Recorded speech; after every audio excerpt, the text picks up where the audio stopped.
Assalamualaikum warahmatullahi wabarakatuh. Perkenalkan, nama saya Rizky. Di sini saya akan menjelaskan tentang sejarah kemerdekaan negara Brunei Darussalam.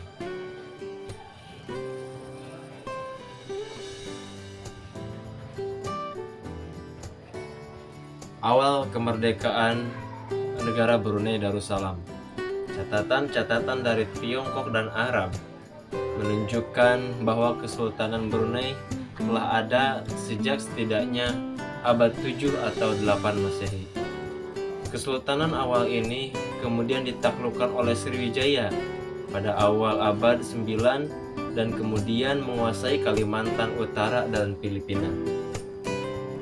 Setelah Sriwijaya dikalahkan oleh Majapahit, Brunei berhasil memerdekakan diri dan menjadi negara yang maju. Masa kejayaan Brunei Darussalam. Kesultanan Brunei mencapai masa kejayaannya dari abad 15 sampai 17. Ketika daerah kekuasaannya mencapai seluruh pulau Kalimantan dan kepulauan Filipina. Brunei terutama paling kuat dalam masa pemerintahan Sultan kelima, yaitu Sultan Bolkiah pada tahun 1473 sampai dengan 1521, yang terkenal karena perjalanan-perjalanannya di samudera dan menaklukkan Manila. Dan pada masa pemerintahan Kesultanan 9, yaitu Sultan Hasan pada tahun 1605 sampai dengan 1616, yang mengembangkan sistem keadilan kerajaan yang unsur-unsurnya masih ada sampai saat ini. Memudarnya kerajaan Brunei. Setelah Sultan Hasan, kerajaan Brunei memudar karena perebutan kekuasaan dan juga bertumbuhnya pengaruh kekuasaan kolonial Eropa di daerah itu, yang antara lain mengacaukan jalur-jalur perdagangan tradisional, menghancurkan dasar ekonomi Brunei, dan banyak kesultanan Asia Tenggara lainnya. Pada tahun 1839, petualangan Inggris James Brooke sampai ke Kalimantan dan menolong Kesultanan Brunei menumpas kejahatan. Sebagai imbalannya, ia menjadi gubernur dan raja Galuh Putih dari Sarawak di Kalimantan Barat Laut, dan kemudian mengembangkan daerah kekuasaannya di daerah pemerintahannya.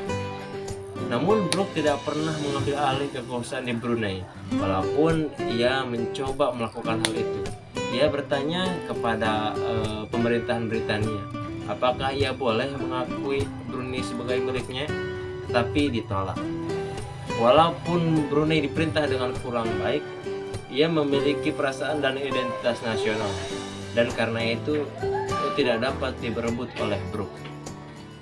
Sementara itu, British North Borneo Company memperluas kekuasaannya di daerah Kalimantan Timur Laut pada tahun 1888. Brunei menjadi negara lindungan pemerintah Britania Raya, dan walaupun tetap memegang otonomi, namun tetap berada di bawah kekuasaan Britania. Kemudian pada tahun 1906, Brunei lebih erat lagi dikuasai oleh Britania ketika kekuasaan eksekutif dialihkan kepada seorang residen yang mengatur semua hal kecuali adat dan agama lokal. Kemudian pada tahun 1959, sebuah undang-undang dasar baru ditulis dan mencanangkan Brunei sebagai negara yang memerintah diri sendiri. Walaupun hubungan luar negeri, keamanan, dan perdagangan tetap dipegang oleh Britania Raya, sekarang diwakili oleh komisioner yang tinggi. Sebuah usaha pada tahun 1992